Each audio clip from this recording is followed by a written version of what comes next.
Hi, everybody. Welcome to Line of the Week number 105, Motive Development Using Melodic Rhythms, Part 12. I've heard so many great improvisers talk about making sense or telling a story in their solos. But how do you translate telling a story into something practical that you can actually practice and get better at? That was the issue presented to me. So first, I started thinking telling a story or making sense means developing thematic material in a logical way, in a musical, logical way. So I started using Jerry Bergonzi's melodic rhythms in my lines of the week and their attempts to develop themes in a more granular way, in a practical way, in a way that goes from theory to practice. So here's my melodic rhythm that I'm using for this week's motive. I got it from Jerry Bergonzi's book, Melodic Rhythms, used with permission, and a link to the book is in the description.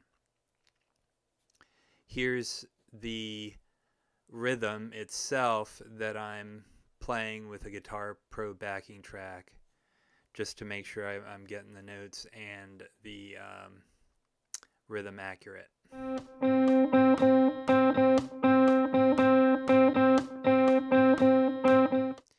Now, this week's line is based on a chord progression found in the first 8 measures of the standard jazz tune, Beautiful Love. Here are the chords.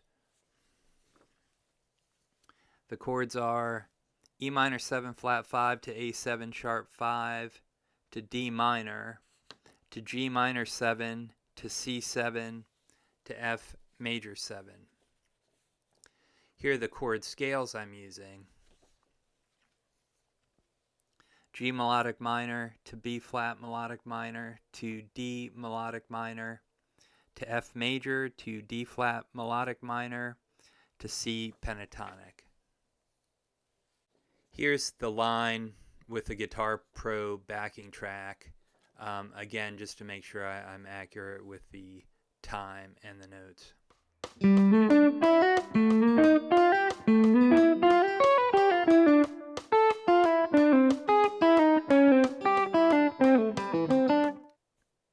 I'd like to point out a couple of things about the line.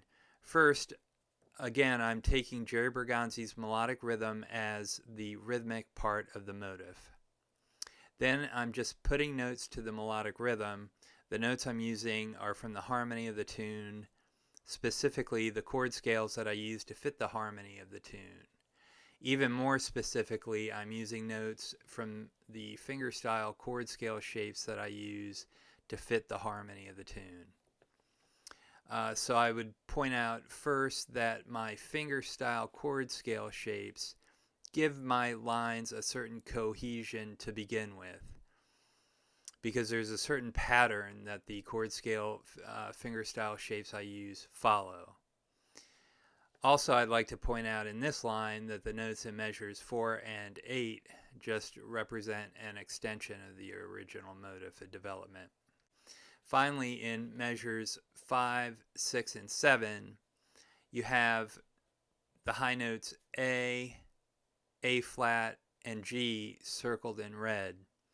These are tensions that are descending by half step, kind of giving that part of the line a little bit of chromaticism and a little bit of logical flow as a half step descending part of the line.